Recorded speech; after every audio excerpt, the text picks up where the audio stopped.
अस्सलामु अलैकुम रहमतुल्लाहि व बरकातुहू। ट्रायंगल्स हमने शुरू किया था। ट्रायंगल्स में हमने हमारा जो टॉपिक है कॉन्ग्रुएंसी, बेसिक्स मैंने बताया था आपको। ट्रायंगल्स में ट्रायंगल होती क्या है, इसके टाइप्स क्या है, ठीक है ना, उसमें क्या क्या कंपोनेंट्स होते हैं, ये सब मैंने बताया था। कॉन्ग्रुएंसी हमने शुरू भी किया था।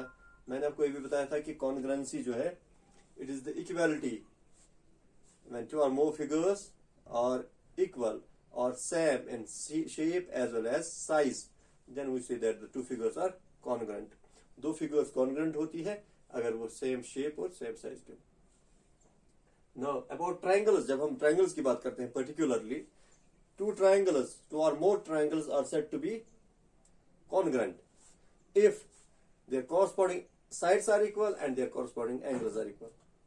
मतलब ये कि दो ट्रायंगल्स अगर कॉन्ग्रुएंट है, या दो ट्रायंगल्स को हम तभी कॉन्ग्रुएंट कह सकते हैं जब उनके कॉरस्पॉन्डिंग एंगल्स भी इक्वल हो, कॉरस्पॉन्डिंग साइड्स भी इक्वल हो। फॉर एग्जांपल अगर हम ये दो ट्रायंगल्स की बात करेंगे, so these two triangles will be congruent if and only if their corresponding side, that is this side is equal to this side. For example this side is equal to this side, this side is equal to this side. These marks show us the which sides are equal, and similarly this angle equals to this angle, this angle equals to this angle, and this angle equals to this angle. ये total में 6 component होते हैं, 3 angles 3 sides. When all the 6 components are equal, then the two triangles are congruent. ये है congruency of triangles. So two triangles are congruent if their corresponding sides are equal and corresponding angles are also equal. अब इसको थोड़ा बहुत अच्छे तरीके से समझते हैं। For example, if we have a triangle ABC and another triangle PQR, okay? If in triangles ABC and PQR, AB equals to PQ, BC equals to QR, AB equal to PQ, BC equal to QR, and AC equals to PR, and angle A equals to angle P, angle B equal to angle Q, angle C equal to angle R, A equal to P, B equal to Q, C equal to R. तो total 6 component हो गए, 6 के 6 बराबर है। Then we will say that triangle ABC is congruent to triangle PQR. Triangle ABC is congruent to triangle PQR. This is the symbol for congruency. एक equal to sign है, ऊपर से हैश है। तो ये दो ट्रायंगल्स congruent होंगे जब साइड्स भी इक्वल होंगे, एंगल्स भी इक्वल होंगे। तो ये तो है congruency ऑफ ट्रायंगल्स जो हमें पढ़ना है, इसके बारे में पढ़ना है। अब ये है प्रॉब्लम कि क्या हमेशा हमें 6 कंपोनेंट्स की जरूरत पड़ेगी? क्या हमेशा हमें 6 के 6 यानी कि 3 साइड्स भी चाहिए और 3 एंगल्स भी चाहिए ये प्रूव करने के लिए कि ट्रायंगल्स कॉन्ग्रुएंट है? इसके लिए रूल्स बनाए गए हैं। देयर आर सर्टेन रूल्स, उनको क्राइटेरिया भी कहते हैं, एक्शन भी कहते हैं। Certain criterions, certain rules, certain actions, जिनके वजह से हम ये कह सकते हैं कि two triangles are congruent on the base of only 3 components. सिर्फ 3 कंपोनेंट्स के बेस पे हम ये कह सकते हैं ट्रायंगल आर कॉन्ग्रुएंट। वो रूल्स, वो एक्शंस क्या क्या है, वही हमें पढ़ना है और वही हमारा मेन टॉपिक रहेगा कॉन्ग्रुएंसी में। हम इनको रूल्स भी कहते हैं, एक्शंस भी कहते हैं और क्राइटेरिया भी कहते हैं। रूल्स, एक्शंस और क्राइटेरियंस और क्राइटेरियाज। तो फॉर कॉन्ग्रुएंसी ऑफ ट्रायंगल्स, तो वो क्या है? देखो मैंने आपको बताया कि 6 के 6 कंपोनेंट बराबर होने चाहिए, 3 साइड होते रहेंगे, लेकिन रूल्स में यह हमें पढ़ना है कि अगर 6 नहीं है हमारे पास, अगर सिर्फ हमारे पास 3 कंपोनेंट है, उन बेसिस पे हम कह सकते हैं ट्रायंगल्स आर कॉन्ग्रुएंट, ठीक है ना? सिर्फ 3, लेकिन वो 3 वैसे ही होने चाहिए जैसे रूल में हो। जैसे पहला रूल हमारे पास है SSS, side side side. Side side side rule का मतलब ये है, if in two triangles only corresponding sides are equal. अगर दो ट्रायंगल में कॉरस्पॉन्डिंग साइड्स इक्वल है, 3 के 3 कॉरस्पॉन्डिंग साइड्स इक्वल है, एंगल्स का कोई जिक्र नहीं है, उस बेस पे भी हम कह सकते हैं ट्रायंगल्स आर कॉन्ग्रुएंट। ठीक है, अगर एंगल नहीं दिए गए हैं, सिर्फ 3 साइड्स इक्वल है, 3 साइड्स दूसरे ट्रायंगल के, तब हम बाय SSS रूल यूज करके हम ये कह सकते हैं ट्रायंगल्स आर कॉन्ग्रुएंट, पहला रूल। दूसरा है SAS, साइड एंगल साइड, यानी कि 2 साइड और एक एंगल। अगर 2 साइड और एक एंगल है, यानी कि 2 साइड इक्वल है और एक एंगल इक्वल है, लेकिन यहां पर एंगल जब हम कहते हैं it is included angle, 2 sides के बीच में जो एंगल आएगा it is included, is called as included angle. Included angle हम कहते हैं, फॉर एग्जाम्पल अगर ये 2 साइड है, ये और ये इसके बराबर है, ये इसके बराबर है, इसके बराबर है, तो इनका इंक्लूडेड एंगल ये होगा, इनके दरमियान जो बनेगा। ठीक है ना, अगर ये और ये साइड है तो ये एंगल होगा, अगर ये और ये साइड है तो ये एंगल होगा। This is called as included angle. When 2 sides and the included angle of one triangle are equal to 2 sides and the included angle of another triangle, then by SAS, side angle side rule or axiom or criteria, triangles are congruent. तो ये तो गया SAS। तीसरा है ASA, AS angle side angle. अगर 2 angles और एक side है, 2 एंगल्स और फॉर एग्जाम्पल ये इसके बराबर है और ये इसके बराबर है एंगल, और इनके बीच में जो साइड होगा इंक्लूडेड साइड, पहले 2 साइड्स के बीच में इंक्लूडेड एंगल था, अब 2 एंगल्स के बीच में इंक्लूडेड साइड है। तो ये 2 एंगल्स अगर हैं तो ये साइड, अगर ये 2 एंगल्स हैं तो ये साइड, अगर ये 2 एंगल्स हैं तो ये साइड बराबर होना चाहिए दूसरे ट्रायंगल के, ऐसे ही 2 एंगल्स और इंक्लूडेड साइड के, तब जाके हम ASA यूज कर सकते हैं and we will prove that the triangles are congruent. लेकिन यहां पर एक और चीज भी है, अगर ऐसा नहीं है, अगर हमारे पास AS भी है, यानी कि अगर हमारे पास इंक्लूडेड साइड नहीं भी है, तब भी हम इस बेस पे हम कह सकते हैं कि ट्रायंगल्स आर कॉन्ग्रुएंट। अब यहाँ पर क्या वजह है कि हम कह सकते हैं, लेकिन यहाँ पर ऐसा कुछ नहीं है, साइड्स में वहां पर इंक्लूडेड एंगल होना चाहिए, लेकिन एंगल्स में हमें इंक्लूडेड साइड ना भी हो तब भी चल जाता है। कैसे? इसके लिए सिर्फ एंगल सम प्रॉपर्टी आप याद कर लो कि अगर 2 एंगल्स इक्वल है, 2 एंगल्स के, अब तीसरा एंगल तो अपने आप बराबर हो जाएगा bye angle sum property, the third angle will be also equal. So that is why we can say, for example, पहले क्या था, ये 2 एंगल्स बराबर है इन 2 एंगल्स के, लेकिन साइड ये वाला बराबर है इसके, या ये इसके बराबर है। तो होता क्या है, क्योंकि तीसरा एंगल भी अपने आप बराबर हो गया बाय एंगल सम प्रॉपर्टी, तो ये तो इंक्लूडेड एंगल हो गया ना इन दोनों के बीच। अब तो इसीलिए हम, अगर ऐसा है भी नहीं कि इंक्लूडेड साइड नहीं भी है, तब भी हम AAS यूज करते हैं, by AAS congruency triangles are congruent. So it can be ASA और AAS। Okay, clear? उसके बाद लास्ट रूल इज RHS, और for right angle, H for hypotenuse, S for side. तो जब मैंने हाइपोटेन्यूज की बात की, राइट एंगल की बात की, that means this rule is only for right angle triangles. तो ये कौन से ट्रायंगल्स के बारे में है? Right angle triangles. अगर 2 राइट एंगल ट्रायंगल्स हैं और उनमें क्या है, एक तो राइट एंगल है दोनों में, और हाइपोटेन्यूज, तो हाइपोटेन्यूज सबसे बड़ा साइड जो होगा, ये वाला साइड बराबर है, 2 हाइपोटेन्यूज इक्वल है, and side, S for side. अब साइड कोई भी साइड हो, ये हो या ये हो, तो दोनों में से एक साइड इक्वल हो, तब हम RHS यूज करते हैं।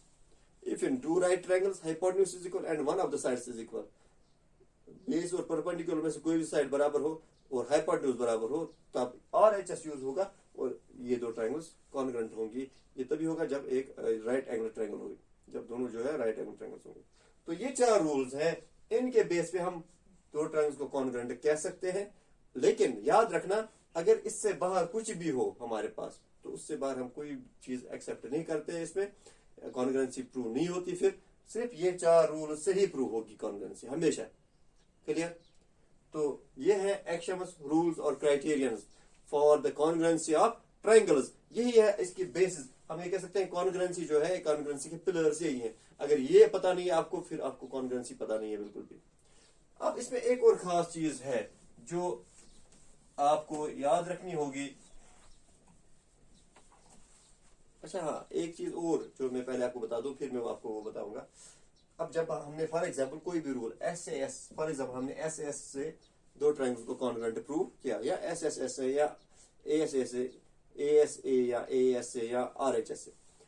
तो जो बाकी रिमेनिंग पार्ट्स हैं, जैसे फॉर एग्जांपल SAS, दो साइड ये बराबर है इक्वल, तो ये है, दो साइड ये है, ये एंगल है, तो बाकी क्या बचा हमारे पास, ये साइड बचा और ये दो एंगल्स बचे, दोनों ट्रायंगल्स के। इनके बारे में हम क्या कहते हैं, इनके बारे में ये कहा जाता है these are the corresponding parts of congruent triangles, corresponding parts of congruent triangles.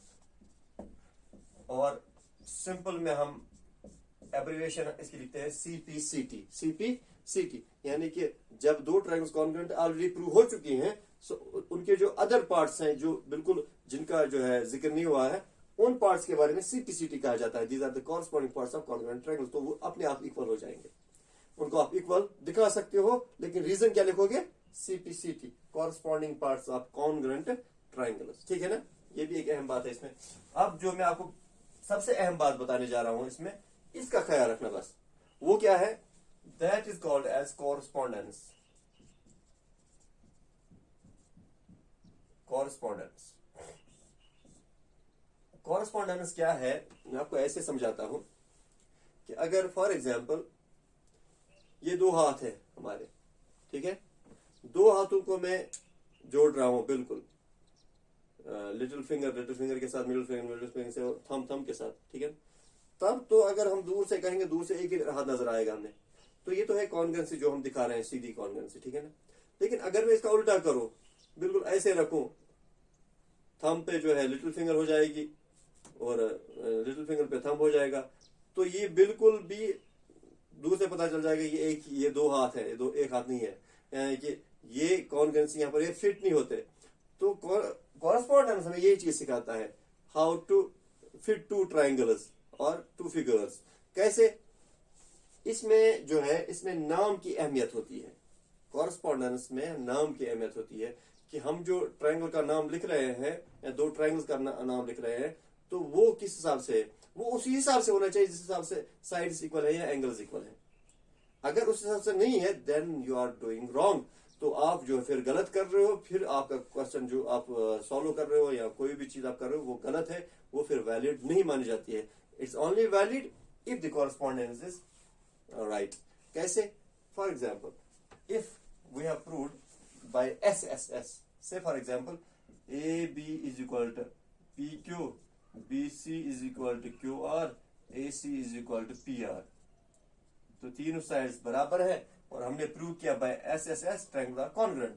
अब आपको क्या करना है, आपको ऐसे सीधे ही जाके नाम नहीं लिखना है, therefore triangle ABC is congruent triangle PQ। आपको ये देखना होगा पहले, AB किस पे आ रहा है, PQ पे, BC आ रहा है QR पे, AC आ रहा है PR है, तो ये तो बिल्कुल सीधा सीधा जा रहा है, यानी कि तब आप यहाँ पर लिख रहे हो ABC is congruent to PQR, क्योंकि आप यहाँ पर चेक कर सकते हो AB किस पे आ रहा है, PQ पे, BC आ रहा है QR पे, AC आ रहा है PR पे।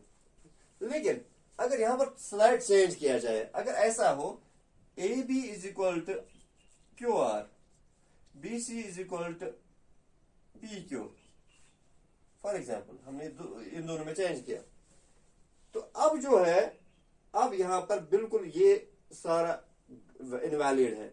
अब ये जो यहां पर लिखा गया है ABC is congruent to PQR, अब ये इनवैलिड है, क्योंकि अब नाम इसका बदलना चाहिए, AB is equal to QR, BC is equal to AB, तो अब BC is equal to PQ, तो अब क्या होगा, it can be written as triangle. अगर आप इसका ABC लिखो पहले ट्रायंगल का, दूसरे ट्रायंगल का आपको इसके हिसाब से लिखना होगा, AB किसके बराबर, QR, तो यहाँ QR से शुरू होगा, इट इज एक्चुअली QRP भी नहीं होगा, ये ABC, ये RQP हो जाएगा, RQP, क्योंकि आपको ये देखना है AB किसके बराबर है, QR, AB QR, ठीक है ना। BC किसके बराबर है, PQ, BC जो है PQ के बराबर है, ठीक है, इसीलिए RQP आया, QRP भी नहीं आता है, क्योंकि हमें ये भी देखना है AC PR के बराबर है, AC जो है PR के बराबर है, ठीक है ना, कौन सा साइड किसी में आएगा। तो कॉरस्पॉन्डेंस इसीलिए जरूरी है, ये सबसे अहम चीज है कॉन्ग्रुएंसी में, क्योंकि इस पे नाम डिपेंड होता है, जो आप नाम लिखने जा रहे हो किसी भी क्वेश्चन में, या जो वहां पर दिया गया नाम है, उससे आप क्या मटेरियल निकालते हो। फॉर एग्जांपल आपको सिर्फ इतना दिया गया हो, triangle ACB is congruent to triangle